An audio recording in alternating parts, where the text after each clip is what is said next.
Hilo ni gitaa. Limenyoka. Kutana na Aspen yuko kwenye gitaa lake, ndio utaelewa nini maana ya kupiga gitaa. By the way, vitu ambavyo unavisikia live, yani unavisikia vingi ni live. Live, yeah. Okay. Yeye hufanya muziki wa live. Yeah. Yani hiyo ndio sehemu ambayo hiyo mic unaweza msogezee. Hiyo baseline umeisikia? Bana. Ina feeling fulani ya kwetu huko Bongo Records fulani. Maana yeye alikuwa anajidai ndo master wa baseline.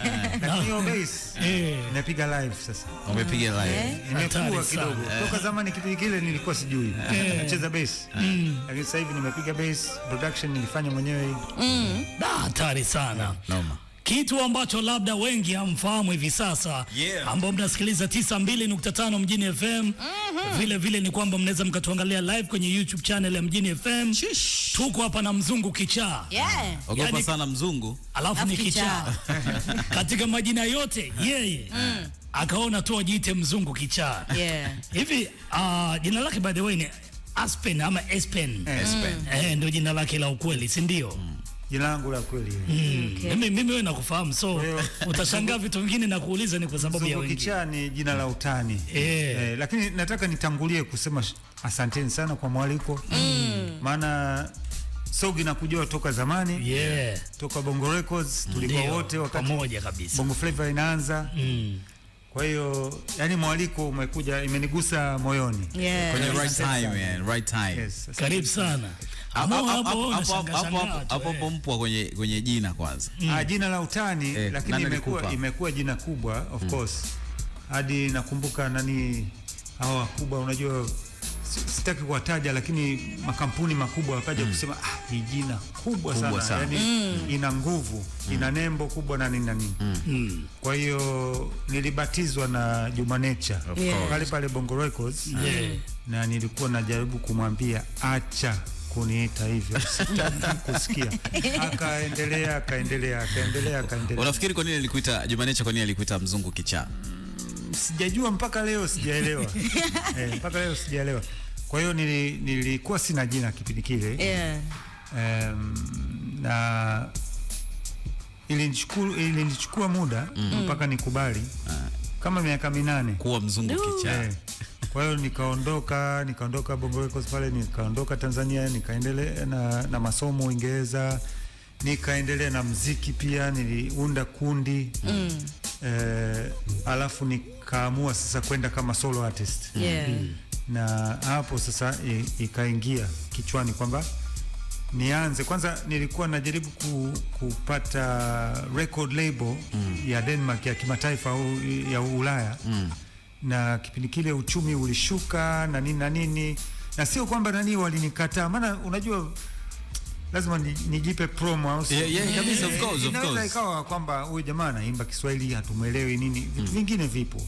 Lakini record label industry ilikuwa inayumba kipindi kile 2006-7. Kwa hiyo nilikuwa nashindwa kusainiwa. Umeona? Nilikuwa nashindwa, yani natafuta huku na huku. Nikasema kama ni hivyo basi ngoja niimbe Kiswahili tu mwanzo mwisho, nisiweke hata neno moja ya Kiingereza. Alafu nitaunda label yangu mwenyewe, Caravan Records. Nitarudia nyimbo zile ambazo tulifanya kipindi kile Bongo Records ambayo hazikutoka. Nitazitengeneza upya, alafu nitatoa album. Nikatoa album ya Kiswahili. Ndio nikaja sasa rasmi kutumia jina la Mzungu Kichaa. Mimi nimefurahi anapozungumza kuhusu movement, umeelewa? Naona kabisa anastahili kuwepo kwenye moja kati ya watu ambao wanakitangaza vyema sana Kiswahili nje ya mipaka yetu ya Tanzania. Mpo leo kufikiria kwamba jamaa anatakiwa awe recognized officially kwamba bana huyu pia naye mbali na wengine kina Bongo Zozo wengine wengi kwamba Mzungu Kichaa yeye kwanza ameanza movement kitambo, lakini pia yeye ameamua kuipeleka kiutofauti Kiswahili chetu nje ya mipaka. Ilivyo ni kwamba na Mzungu Kichaa huyu sasa hivi ni kiongozi. Ni kiongozi, anatoa tuzo mbalimbali. Basi nipe tuzo, lakini sio lazima. Mimi najivunia kazi niliyofanya. Hiyo tayari ni tosha kwangu. Yani na sijui yani nishajipa tuzo. Umeona, kwa sababu mpaka nipo hapa leo, yani na miaka yote kwamba bado nimekomaa. Tuseme yani bado nipo natoa ngoma. Nahangaika napambana na njaa. Umeona, ina maana kwamba nishakubali kwamba nipo. Umeona? Na hiyo upendo ambayo nimepata kutoka kwa Tanzania sio ndogo sana, na sichukulii poa, naichukulia serious sana. Hadi nje ya nchi, hadi Kenya napokelewa vizuri sana, mpaka watu wanasema huyu anaweza kawa ni Mkenya.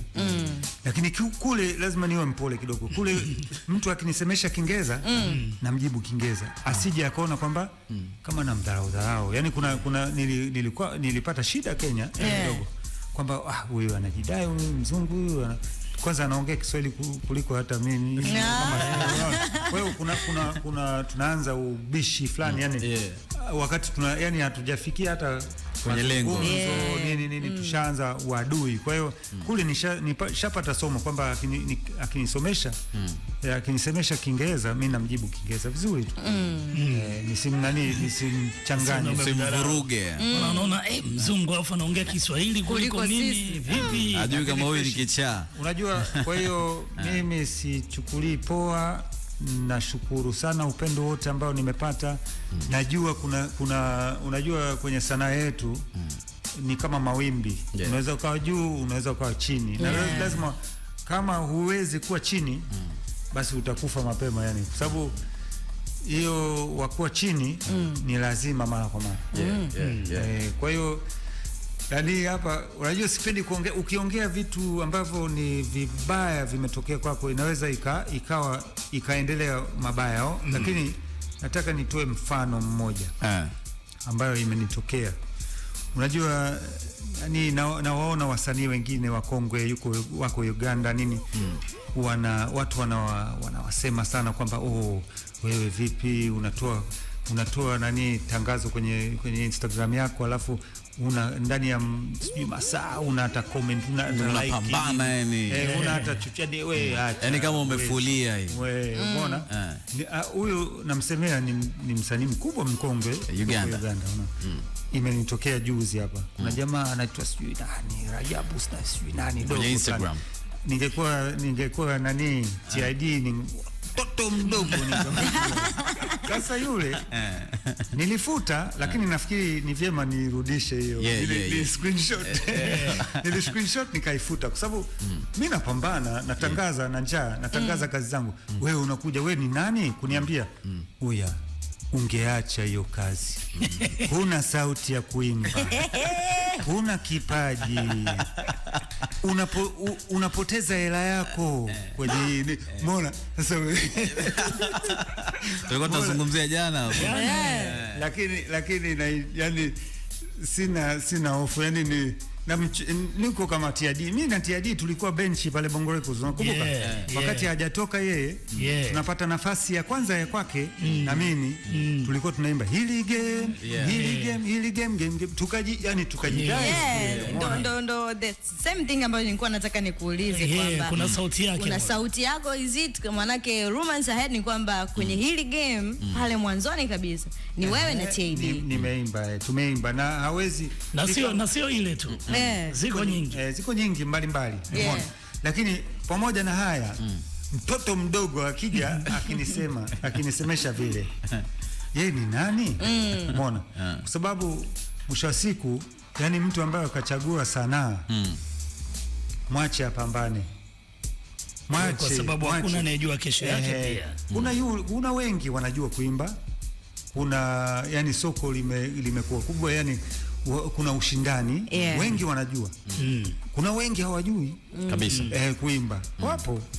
Lakini tuko wengi, yani kiujumla. Kwa hiyo tukiwa tunapiga kelele zetu Instagram, njoo usikize wimbo wangu mpya, lazima tutapata taabu mara mara. Sema wewe ulikechi mpaka ukamua udelete hiyo comment yake. Ni lazima nitoe bana, kwa sababu lakini ukiangalia nime screenshot maksudi, alafu kwa sababu tumeongea hapa Yani sina neno. Una noma naye. Anaitwa Rajabu. Namsamehe. Nitaweka post alafu ofisini hatuna Rajabu hapo. Haya basi sawa, lakini sio mbaya, ni vyema labda mtamtafuta labda siku nyingine, mtamuuliza vipi, ulikuwa na shida gani na Mzungu Kichaa ndo yule, au unamsema Bongo Zozo, au unamsema nani, au Kalitos wa samaki ni Mzungu Kichaa. Maana wengi wanacheza na jina langu pia. Wako wengi sana wanalitumia wanafaidika na jina langu. For real. Hata mzungu ambaye ni kipara tu anatembea beach akiitwa Mzungu Kichaa anaitika ndio. Inakuwa ni mchongo. Anaangalia kama kuna chochote. Sasa leo tulikuwa tunajiuliza kabla hujaja na uzuri wewe umekuwa Tanzania, ulikuja ukiwa na miaka 6 nasikia. Na licha ya Tanzania umeshaikuwa ni Zambia ama ni Zimbabwe? Nilipita Tanzania nikiwa na miaka 6, lakini tulienda kukaa Zambia vijijini.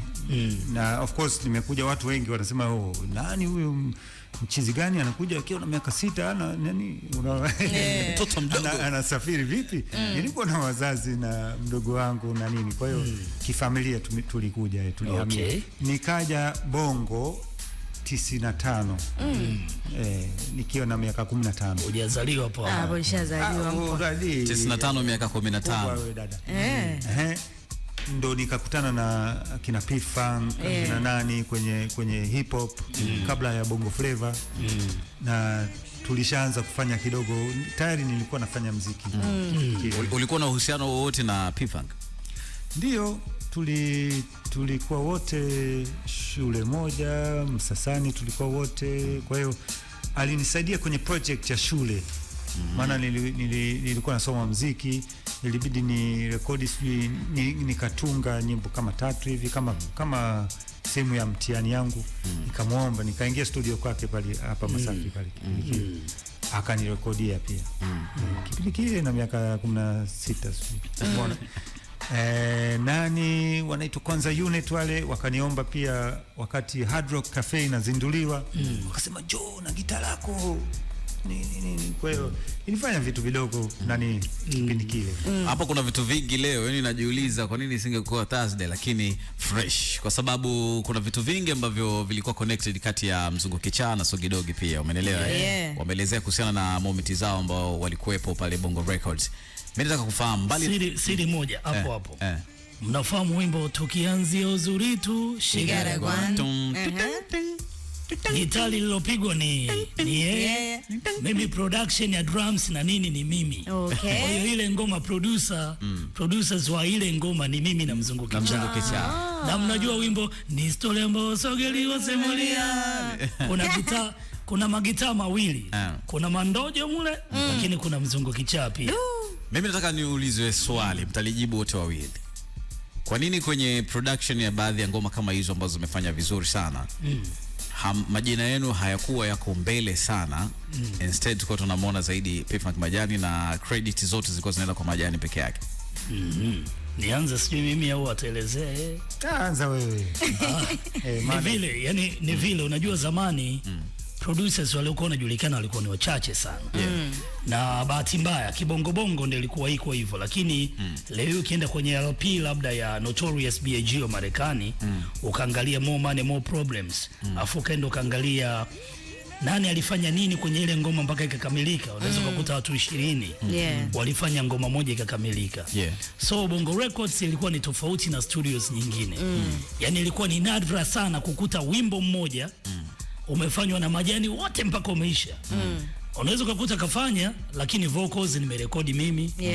Au kafanya mimi nimekuja nimepiga tu kadude kadogo tu nimeacha. Au kafanya akasema hapa kuna gitari na mise hapa, akaitwa mtu mwingine. So sio hiyo tu, inaweza ikawa mawazo. Yani mawazo hapo vipi? Toa hiki. Anaimba vizuri hapa au tungeweka vingine. Na hata featuring. Mimi nilikuja kujua mfano wimbo wangu wa Kurua na Doto. Nilikuja kujua baada kama hata miezi 6 hivi kwamba mule ndani sauti main kwenye chorus ni Juma Nature. Okay. Ila mwanzoni mimi nilikuwa najua ni Sogidogi featuring Das Baba, nimemaliza. Lakini baadaye Majani akaja akamute beat yote ile, akaacha sauti tu. Alafu akaniambia unamsikia nani kwenye hiyo chorus? Kabisa sinacho huyo.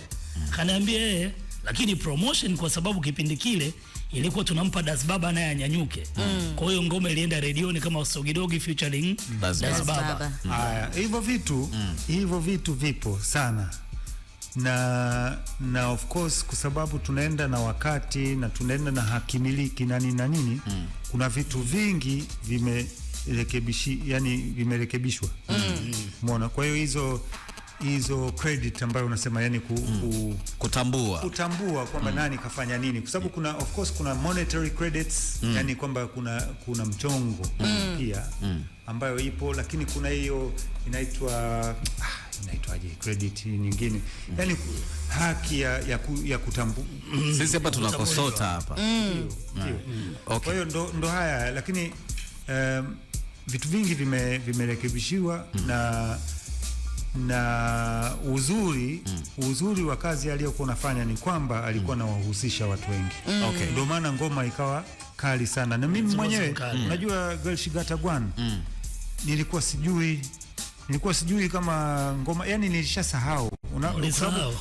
Unamzuka pale studio, unapiga, unafanya nini na nini. Ulisahau kama ulishiriki. Baadaye naisikia redioni, naisikia hii gitaa kama vile sidhani kama kuna mwingine anaweza kapiga kama vile itakuwa nini. Yani huyo ni mimi. Yani ambayo kidogo nasema labda ningepewa jina langu kamili, yani ilikuwa ni Mambo ya Pwani remix ambayo solo thing. Original ilikuwa Solo Thing na Juma Nature. Lakini Mambo ya Pwani remix ambayo ya mduara ile ya chakacha. Mimi ndo nikaleta ubunifu wa production, hata biti, magitaa, na nimeimba chorus, na nimeimba kata mwanangu. Umeona? Lakini tunasameheana kwa sababu kipindi kile kama nilivyokuwa nasema, nilikuwa sina jina rasmi. Alafu ulikuwa unafanya pia kwa mapenzi, yani for the love. It's all good. Na vile kile ambacho nilikifanya kile kizuri ambacho nilikifanya kipindi kile kipo. Sijaibiwa. Yani kwa sababu kipo au sio kama nielewa. Sasa hivi si mambo ya pesa, yani kwamba inabidi tuone kwamba kuna pesa inaingia kwako. Hapo pia ndo nitaka niulize kwamba in terms of a gift you cannot steal from me. Yani ni hiyo gift ambayo nipewa na Mwenyezi Mungu. Huwezi kuniibia hata siku moja. Sababu kipaji ninayo. Umeona? Sawa, naweza nikarekodi chochote nini ukafaidika. Lakini mimi nani alitunga? Umeona? Hiyo haipotei, haifutiki. Ni kitu kizuri ambacho hakifutiki.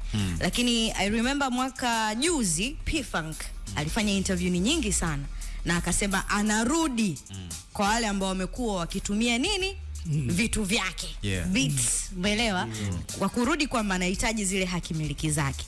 Na ukiangalia kwenye hakimiliki tunaona kuna watu ambao wameshiriki, ikiwemo nyinyi ambao tunaona sasa hivi Sogi, tunamwona na Mzungu Kichaa.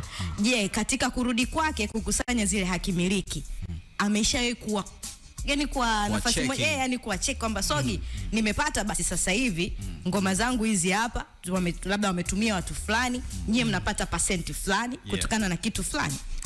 Unajua iko hivi. Kosota wana karatasi zao. Wanaita nadhani na zipo kwenye mastudio sasa hivi zimesambazwa. Yani yoyote aliyefanya chochote kwenye wimbo wa mtu anastahili kulipwa. So wanachokifanya, mfano Majani alichukua karatasi akatupatia kila mtu ajaze kwenye ngoma zake ni nani amewahi kufanya kitu gani. Yani kila kitu, yani hata kama sio tu wapigaji, hata kama kuna mtu alikuandikia unajaza. Mwisho wa siku ya Majani alichukua yale makaratasi akapeleka Kosota. Kwa hiyo Kosota sasa kwenye ulipaji wao wa miraba. Mimi mwaka juzi nilikuwa very mad.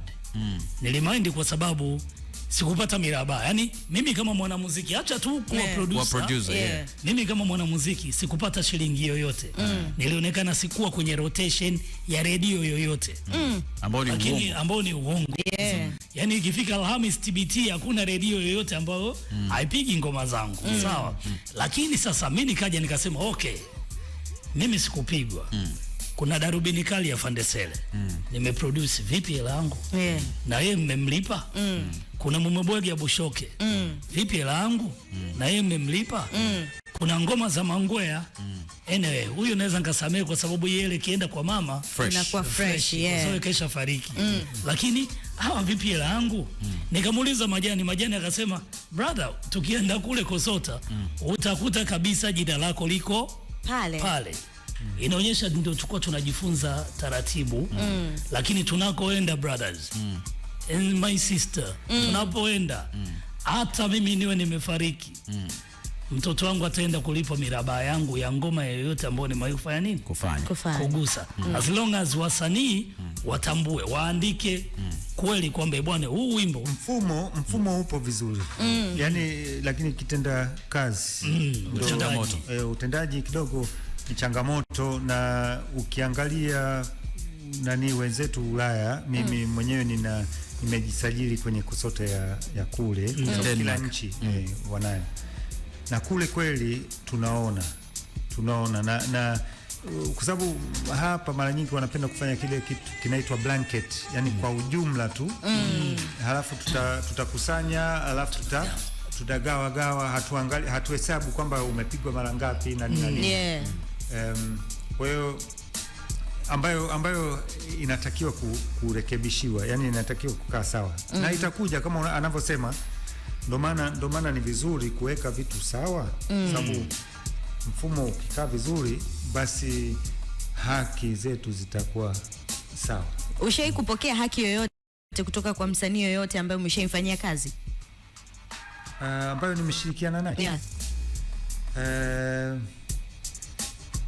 Yeah, of course. Kuna msanii ambayo kuna wasanii ambayo nimeshirikiana nao. Na mimi sana mimi huwa natoa kwa wale ambao wameshirikiana na mimi.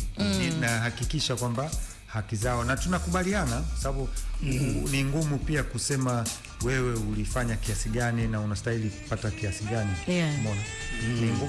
Ni maelewano. Kwa hiyo ni muhimu kuweka vitu sawa, na ni sehemu nje. Unajua nilianza kusema kwamba nilianzisha record label. Nimeanzisha publishing company pia, ambayo publishing ndo masuala ya kusimamia mirabaha kwa niaba ya msanii. Umeona? Kwa hiyo kitendo cha kuwa publishing company ni kumsajili msanii au chini ya hiyo company inaitwa Whistling Thorn, ambayo ni mti fulani wa Kimasai ambayo inalia miruzi upepo ukipiga huko mbugani. Nikasema nayo mbugani kuna mziki huko na yani popote pale. Umeona? Whistling Thorn inaitwa. Ambayo kwa sababu vile vitu ambavyo nimevipitia mimi mwenyewe, umeona, na mimi sio mfanyabiashara tu, chanzo cha kuanzisha hiyo ilikuwa kuweka mambo sawa kwenye masuala haya. Kwa hiyo ni kitu ambayo naichukulia siwe sana, na ni kitu ambayo nitaendelea kusapoti hiyo sekta ya mirabaha. Mimi nimependa hiyo kwa sababu hela zitazidi kuingia, au sio? Mwaka jana Mpwa pia ameachia album, au sio? Album ambayo aliweza kuchukua new generation, baadhi ya wasanii wa sasa hivi akaweka mule kati, lakini akiwa amesample midundo ya zamani ambayo imefanyika zamani, tulibang nayo sana. Umepata bahati ya kuzisikia? Nimesikiliza, na nampa pongezi sana kwa sababu kurudi kwenye kama unavyosema, yani kusikilizwa na vijana na kuwa relevant. Unajua ni changamoto kwa wasanii wote ambayo unajua hata Adele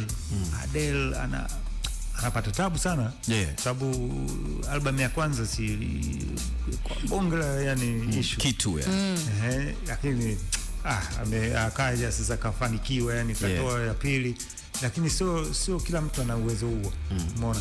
Na ndio maana nilisema mawimba ya, kwa sababu P-Funk kuna kipindi alikuwa hasikiki, kuna vitu vingine alikuwa anazingatia, umeona. Alikuwa yani kajitoa kidogo tuseme, alikaa pembeni, off game, muziki kidogo, nini alifanya vitu vingine, na hiyo ni haki yake pia, na kwa hiyo ni vizuri kwa sababu kurudi namna hiyo ni vizuri. Bado mpo kwenye chain ya kuendelea kupata chochote kitu kwenye album na projects ambazo zitaendelea kutoka Bongo Records? Mimi huwa na shirikiana naye mara kwa mara, so kuna ngoma na msaidia nani kwenye mambo ya gitaa na bassline mpaka sasa hivi. Hata juzi hapa wasanii wa Kongwe nimewapigia nani, na kazi ambayo inakuja, kwa hiyo tunashirikiana mara kwa mara. Ni TNC haijatoka bado hajatoka. Sawa, lakini kumbe unajua siri zangu. Mimi najua chochote ambacho kinapita kwa majani. Safi sana. No, nani ndio maana hata Juma Nature, unajua watu wengi hawajui, lakini tuliwahi kufanya ngoma kwa Makochali, na tulimshikisha Mkupa kutoka Denmark, tukaja tena tukai rekodi upya na live band Ulaya kwenye studio. So kuna vitu vingi ambavyo vinaendelea ambayo labda washabiki wa Mzungu Kichaa labda hawatasikia, sana wanasikia wimbo wangu na Professor J, wanaifahamu, wanaikumbuka, lakini ndio hivyo, kuitangaza nayo ni tabu. Kwa hiyo ni kwa sababu ukifika sehemu una watoto una nini, unakuwa kidogo kuna vitu vina slow sababu unaweza ukawa una dili zingine za maana, umeona. Hata kimuziki mimi na dili na muziki muda wote, lakini kuna hizi dili za kuperform, umeona. Mimi nilipata dili ya kuperform kwenye shule za serikali Denmark, ambayo inanilipa vizuri, kwa hiyo ni sehemu ya biashara yangu, unaona. Hapo kwamba Denmark na Tanzania bitonyo mingi sana unaingiza ukiwa wapi? Nikiwa kuna kipindi ilikuwa Afrika pia, sababu watu walikuwa wako tayari kunilipa hela nzuri. Akina Vodacom hao nini, Mzungu Kichaa tunamtaka ni wakutumie kwenye michongo yao. Kwa hiyo ilishanifikia mimi pia kipindi cha nyuma, na kuperform Kenya na Uganda na wapi. Kuna hizi tamasha za Sauti za Busara ambayo ni fursa kubwa sana, ni soko kubwa, inakupeleka mbali sana, maana nchi nyingi wanaangalia, wanakuja kuenjoy muziki. Jambo kubwa sana. Na this time around pia nimeperform kama mara mbili nimeperform na full band. Kwa hiyo lakini kwa kweli zile tour za Ulaya ndo nafikiri zaidi zinaniweka sawa, zinakupa sana pesa hapo kwa sababu una spend muda mwingi sana ukiwa Ulaya. Nataka tufahamu game yetu sasa hivi imechangamka sana, sio kama miaka kadhaa nyuma. Sasa hivi imechangamka kwa maana kuna wasanii wengi sana. Na wengi wanatamani au wanajitahidi sana kuweza kupenetrate, kuweza kufika nje zaidi. Ukiwa kule Denmark ama Ulaya kwa ujumla, ni wasanii gani ambao wanasikika sana, ambao ni wa kwetu wanasikika kule, na unaamini kama wanafeli nini ambacho tunakosea? Of course Nasib Diamond yuko vizuri kwenye soko la nje. Unakuta nimefika kwenye ukumbi, naenda kuperform ukumbi ambao sikutegemea hata siku moja watapiga muziki wa Kiafrika. Nasikia nyimbo yake inapigwa, ambayo of course waliofungulia milango ndo akina Wizkid na the One Dance Drake ndo maana kwa nilichanganyikiwa siku ile, nilikuwa naendesha gari Ulaya, alafu nasikia gitaa ya Kiafrika. Yani nilifurahi mno kwa sababu nilijua hapa milango ushafunguka yani. So kuna vitu vingi vilifanyika pale kimziki, wa Nigeria walisaidia sana. Ambayo ni fursa, kuna nafasi, of course kuna competition, lakini na kuna kipindi hiyo wimbi nayo itashuka unaona. Kwa hiyo it's about striking while the iron is hot kama Bob Marley alivyosema. Lakini mlango ushafunguka. Kwa hiyo hapo ni tunamzungumzia Diamond peke yake.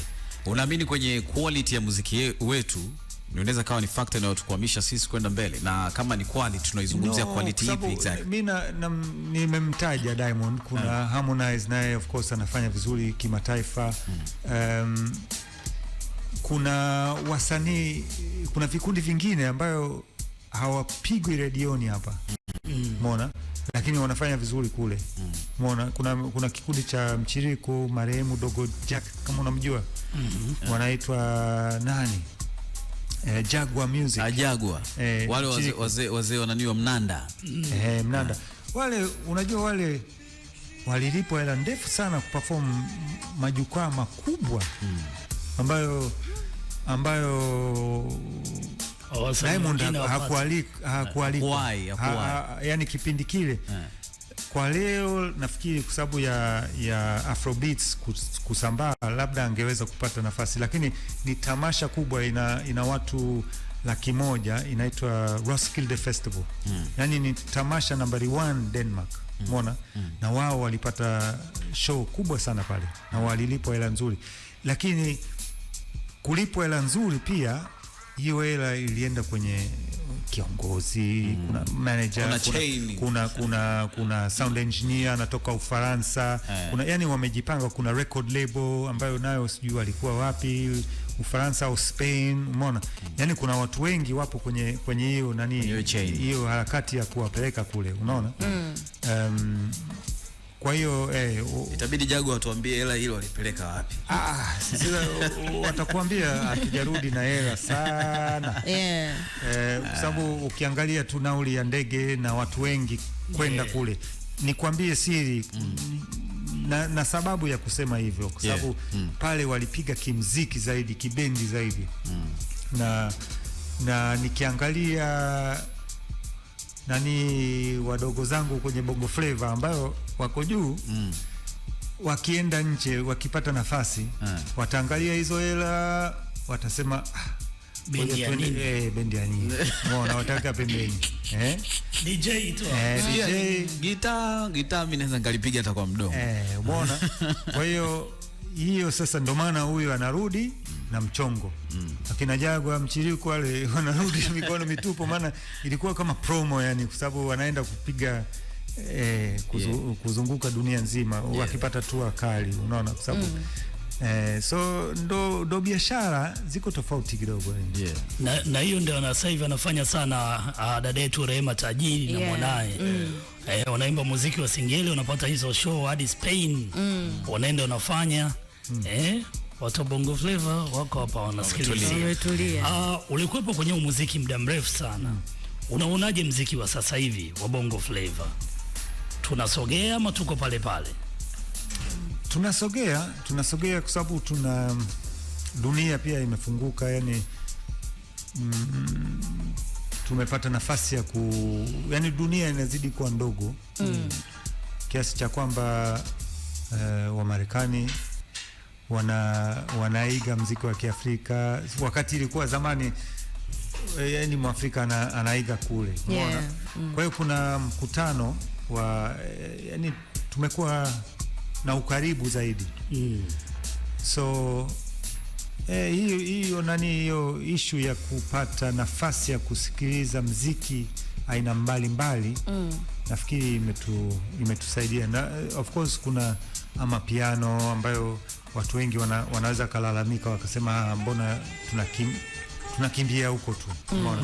Lakini tumekimbia huko na muziki bado unalia vizuri. Kwa hiyo haijalishi sana tunakimbia wapi, lakini bora tuwe na muziki mzuri.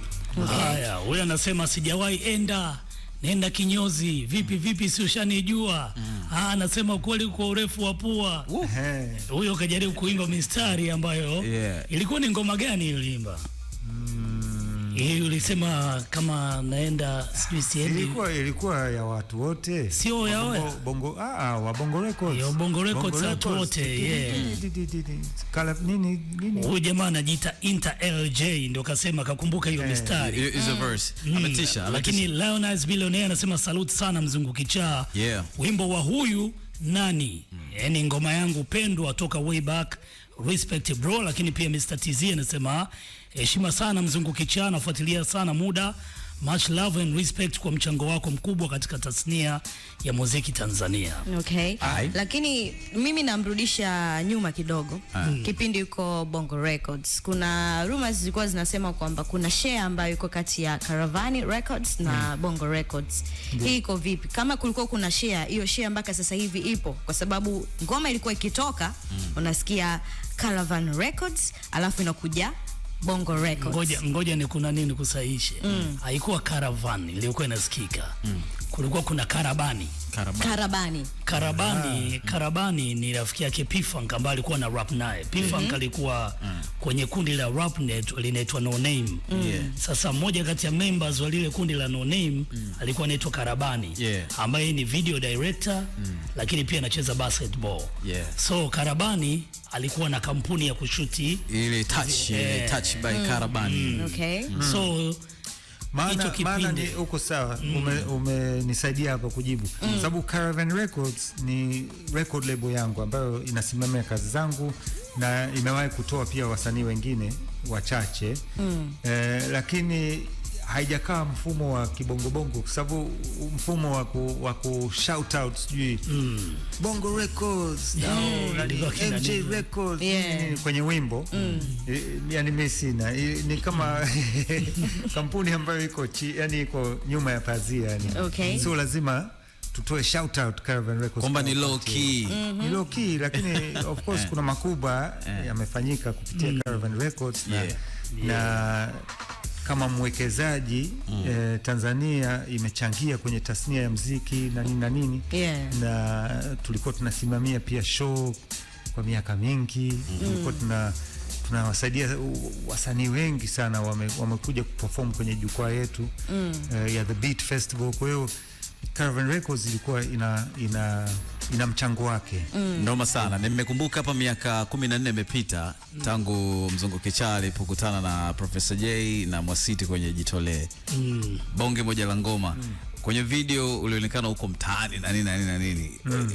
Moment ambao umeenda kushoot ilikuwaje, na ushikaji wako na Professor ulikuwa vipi by that time? No, it was a very nice experience kushoot video. Na Adam Juma of course. Na P-Funk alinisaidia sana kwenye shoot pia. Naweza nikasema kwamba tulikuwa tuna malengo makubwa sana ya storyline na nini kuonyesha sijui masuala ya rushwa nini. Mmetaka kugusa kila angle. Yani kwamba sababu Jitolee ni wimbo wa hamasa ambayo wengi walisema sijui ulikuwa unamzungumzia huyu ambaye kakamatwa na yani alikuwa alifanya mlarushwa vitu kinyume serikalini, alifanya yani alistopishwa kazi na kumbe ulikuwa unamsemesha huyu. Yani nilikuwa sina malengo haya lakini kwa ujumla kwamba kwenye kaburi hautalala salama ukijishughulisha na masuala haya. Kwenye mashairi niliimba hivyo. Kwa hiyo iliwagusa watu na video, it was a beautiful video. Tulishoot Kariakoo. Nakumbuka vizuri sana kwa sababu Kariakoo nzima walikuwa yani walikuwa na sisi yani. Kwa hiyo it was nice. Na yule nani Adam Juma naye alipata wasiwasi kwamba hao watu wote wanaanza kurukaruka, sasa inakuaje? Sasa pale kuna sehemu mimi naruka huko na na washikaji pale. Kuna sijui kuna kabichi naye inaruka. Sijui kama mmeona pale. Sasa pale utaona kwenye video ukiangalia vizuri utaona mimi nimeshika kidogo mkono hapa kwenye suruali hapa. Ina maana kwamba ndo hela ya Juma hii nilikuwa nazuia isianguke. Isije yani video hii kabuma. Sababu watu wanafanya mikono hivi. Wanapeleka chini naangalia. Sasa hiyo video hiyo nilikuwa bado na shida nayo au sio? Kwa sababu ingeishia hapo. Bara ya mwisho kuwasiliana na Professor J tangu uliposikia amepata changamoto za kulazwa hospitali kwa muda mrefu, lakini pia ametoka, umepata bahati ya kuwasiliana naye na then kumuona? Nimefuatilia sana kwa on the sidelines, nimefuatilia na nimeona jinsi alivyokuwa anapata nafuu, na niliona kwamba alipambana muda mrefu sana. Kwa hiyo ilinigusa sana. Mimi nilimtafuta maana mimi nimeoa huko kwa Mkwawa, Iringa. Kwa hiyo ilikuwa mwaka gani? Nina mchumba ambaye anatoka kule. Kwa hiyo mara nyingi tunapita Mikumi. Kwa hiyo nikipita pale na mcheki, wewe vipi, upo? Naangalia kama kuna uwezekano wa kukutana. Itabidi nimcheki, umenikumbusha. Ngoja nimcheki. Kwa hiyo hukumcheki kabisa mwanao? Mimi maana ni rafiki yako, unajua ile kindaki. Mimi tulienda vizuri, yani kwa sababu ngoma umekaa vizuri, ndo kuna yani ushikaji unaonekana kwenye video, au sio?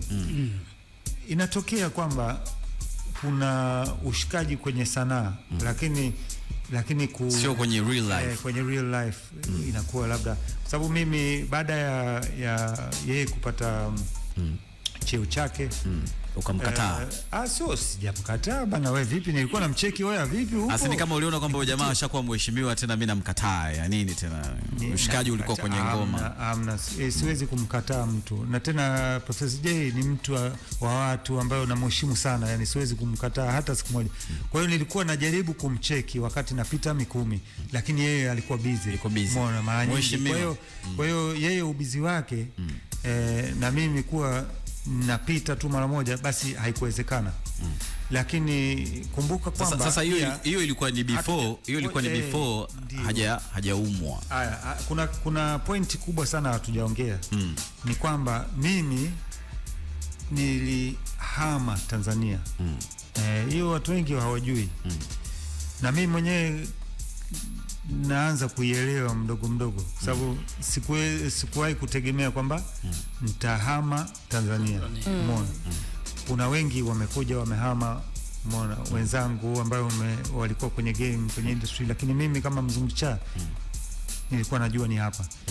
Kilichonipeleka kuhama na kuhamia Denmark nyumbani ni kwamba wazee walistaafu na walikuwa kule na wanakuwa yani ni wazee. Ilibidi nikaona ni vizuri nikae karibu nao kidogo. Lakini cha kwanza ilikuwa kwamba nina watoto wawili ambao mmoja alikuwa na miaka 7, mwingine 9. Mmoja alikuwa na miaka 5, mwingine 7. Kwa hiyo walikuwa hawajui hata neno moja ya Kidanish ambayo ni lugha ya Ulaya. Lakini wana passport ya kule. Umeona? Nikasema ni vyema niwapeleke kidogo wajifunze mila na desturi ya kule, yani ni watoe ushamba kidogo, kwa sababu wakienda wakiwa wakubwa ni aibu. Ni aibu. Kwa hiyo na mimi mwenyewe kwa sababu sio mdanish kivile, yani kuna wenzangu ambao wako hapa wanaishi Afrika, wana uwezo wa kuwafundisha watoto wao lugha na nini. Lakini mimi mamangu alizaliwa Thailand huko kwenye visiwa vya Borneo. Kwa hiyo na yeye alikuwa ni mixam Denmark na Mwingereza. Kwa hiyo wakati tunalelewa hata Denmark, kabla sijahamia Afrika nikiwa na miaka 6, tulikuwa tunaongea Kiingereza. Kwa hiyo yani sina connection. Vurugu mechi yani. Hapo tunazungumzia sababu iliyokutoa wewe Bongo kwenda Denmark, ambapo mimi nilitamani kufahamu baada ya, kwa sababu upo kwenye mitandao Mzungu Kichaa, is it? Yes. Sasa kama upo kwenye mitandao, maana yake ulikuwa unaona the way ambavyo sisi tulikuwa tuna run campaign. Unajua kuna time mpo tulikuwa tunaendesha kampeni za kumchangia Professor J. Zilikuwa zinaendelea kwamba bana, okoa maisha ya Professor J, fanye hiki na hiki na hiki. Uliziona zile? Niliziona. Uli respond maybe? Nilikuwa niko nje kidogo na social media za Bongo, kwa sababu pia kumbuka kwamba kidogo nimehamia Ulaya, najaribu kuweka vitu sawa kule, halafu pia nilikuwa natafuta kidogo soko ya kule, umeona. Kwa hiyo ila nikaja sasa kufanya juzi hapa, nikaja kufanya analytics. Unajua analytics ya social media nani, Instagram nini, kuangalia watu washabiki zako wako wapi. Wako wapi? Ni wanaume, ni wa kike, wana umri gani na nini na nini. Nikaja kushangaa, nilikuwa sijui, kwa sababu nimeongea Kiingereza muda mrefu, kuna shoot naweka vitu picha za Ulaya huko. Nikaja kushtuka kabisa kwamba 80% ya hawa watu, sio malaki ya watu ambao wananifuatilia, ambao walijiunga kwenye social media zangu, 80% wanatoka Bongo. Kwa hiyo mmenikwamisha kweli, mimi nilikuwa natafuta Ulaya na nirudisha Bongo bana. Sema fanya ukamuone bwana Professor J, hata kwa kutembelea Soge atakupa nani, atakupa njia. Basi tufanye hivyo. Muhimu sana. Sasa hivi ana foundation yake, by the way. Ndio. Anadili na watu wenye changamoto za figo na nini. Kwa ajili ya kuwasaidia. Kwa hiyo pia wanahitaji michango. Najua wazungu mnapenda sana michango. Sio kama Waswahili wanapenda zaidi bana. Kila kitu michango. Sio maana ukadisapia. Unaishi kwa kutegemeana. Kitu kama vile. Jitolee. Michango ya wazungu hawatoi michango. Wanatoa maneno. Mawaidha. Wapo. Unajua kufadhili na nini na nini. Watu binafsi wanategemea sana serikali. Umeona? Kwa sababu kule, kumbuka kwamba Ulaya, kwa mfano Denmark, unalipa kodi karibia 50%. 40 something, 45%, 43% mimi nalipa kodi. Umeona? Inaona hela nyingi sana inaenda serikalini. Ambayo sasa lazima wafanye kazi zao za ufadhili na nini, wajenge barabara nini. Hamna haja ya kuchangia lami Mzungu, kama ushalipa huko. Mzungu, kuna kipindi ulikuwa karibu sana na Wamasai. Ndio. Ikawaje ukawageuka Wamasai ukaenda kuoa kwa Mkwawa? Kwa sababu maisha magumu huko Masaini bana. Kama umewahi kuishi kwenye boma na nini, nyumba ya udongo pale, utanielewa. Bila kuvaa chupi. Sijui kwa nini mimi mwenyewe nilivua boxer wakati navaa rubega. Lakini ni Wamasai walikwambia uvue au ni wenyewe tulipenda? Niliona tu kwamba kwa sababu kweli nilikuwa morani, unaona. Nilikuwa morani kweli, nilikuwa na miaka 18, 19, 20, 21 nilikuwa na zurura huko Masaini, kwa sababu mamangu alikuwa anafanya kazi kwenye hifadhi ya wanyama ndani kabisa miaka 5. Kwa hiyo kila nikienda kule nilikuwa najichangia na nini. Kwa hiyo kabidi uvae rubega ile, ukatoa boxer. Nikatoa tena, nilianza na boxer ambayo ilikuwa ina chata ya Kimasai ile nyekundu ile ili wasione. Baadaye nikasema ngoja nikae kabisa halisi, yani iwe niheshimike zaidi. Uwe mtupu. Niheshimike zaidi, lakini nikwambie siri. Ni changamoto kwa sababu vumbi ya pale, alafu kama hujavaa boxer, Masai atakwambia, ambaye atasikiza hapa atanielewa. Yani vumbi ya pale, alafu wewe fikiria umesimama kwenye pickup huko, alafu hujavaa chupi. Upepo ukipiga pale. Mimi mambo hadhara. Kuna mdogo wangu wa kike alikuwa anakaa kwenye ile pickup ndani. Sasa alikuwa anapenda kuangalia kwenye kioo cha nyuma pale. Anasema huku kuna vitu vinaendelea. Haya bana. Sawa, tuna dakika 3 tu kumaliza kipindi. Kipindi kimekuwa kifupi sana. Natamani hizi dakika 3 Aspen uzitumie kutuambia unapatikanaje kwenye mitandao na watu wakihitaji kazi zako wanazipataje, na kama kuna project yote ambayo sasa hivi watu itarajie. Karibu. Nataka kunimpongeze huyu aliyetaja sijui huyu nani kwamba ndo wimbo wake favorite. Maana ilikuwa albamu yangu ya mwisho ilitoka juzi tu miaka miwili nyuma. 2020 ilikuwa 2020 ilitoka ngoma, nilifanya video miaka inaenda useme miaka miwili. Nilifanya na Justin Campos. Na ni video 2, na sasa hivi nimekuja na album nyingine ambayo inadondoka mwezi wa 4. Nimetangulia na wimbo wa pili umeshatoka, ndo imetoka juzi, na video inatoka kesho. Tumeshuti huko Masaini, huko Oldonyo Sambu. Kuna storyline fulani kali. Mimi nampenda nani, mwanamke wa kiasili zaidi, lakini yeye kama ananikataa vile. Umeona? Kwa hiyo mimi namsumbua sana, yeye ananikataa kila wakati. Mwishoni mtaona nitakachotokea. Mwishoni ananikataa yani kabisa, ni mpaka damu inamwagika. Sasa hiyo kazi ni mmoja hapo ambayo ndio wimbo huu wa Fall in Love. Nikitoa wimbo wa pili nitakuwa naimba safari yangu ya kwenda London, wakati natoka Dar es Salaam naenda kusoma chuo kikuu Uingereza. Na nitaelekea kidogo mahadhi au feelings za kimataifa au nje kidogo ya Bongo Flava. Kwa hiyo Fall in Love ni kama changanyiko, kama 0.5. Sababu bado ina ladha, ina gitaa zangu. Of course, unajua sound ya Kiafrika haiwezi kunitoka. Itakuwepo hata kama nikitaka najaribu kufanya muziki wa kizungu. Utakuwepo, maana nimekulia hapa. Na nimekulia na muziki wa kanda bongo man na kina nani toka utotoni. Kwa hiyo mtasikia hata kwenye hizi nyimbo ambayo nilikuwa nasema ni za kizungu, mtasikia feelings za Kiafrika. Kwa hiyo zitakuja, kuna video zingine zitakuja, na album ndo kama nilivyosema itatoka mwezi wa 4. Hai. Hiyo mwezi wa 4 inaweza ikatoka siku ya wajinga duniani. Tarehe 1 pale. Tarehe mosi hiyo. Album hiyo hapo. Utaraji kufanya ngoma na wasanii wa Bongo? Nishaanza kufanya production kwa ajili ya project ya pili.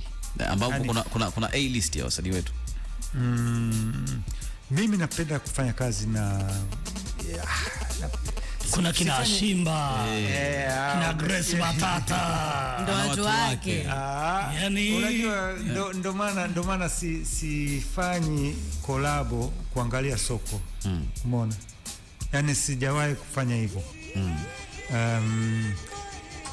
Aliyenikutanisha ndo huyo mzee wa masoko, huyo P-Funk. Aliyeniambia fanya hivi na hivi. Lakini of course I'm ready to collaborate. Kuna producer ambayo nimefanya nao wakubwa kwenye ngoma ambayo na mpango wa kuzitoa, zipo kwenye library. Unaona? Tuko na library, si unajua? Library ipo kwamba zipo ngoma. Kwa hiyo tujipange. Mimi najipanga pia, sababu kutoa ngoma nayo inabidi uwe tayari, ule ushibe. Asante sana. Jamani, ilikuwa ni poa sana. Shukrani kwa kwa ambao umesikiliza kipindi, lakini pia shukrani sana kwa Mzungu Kichaa aka Aspen. Alikuwa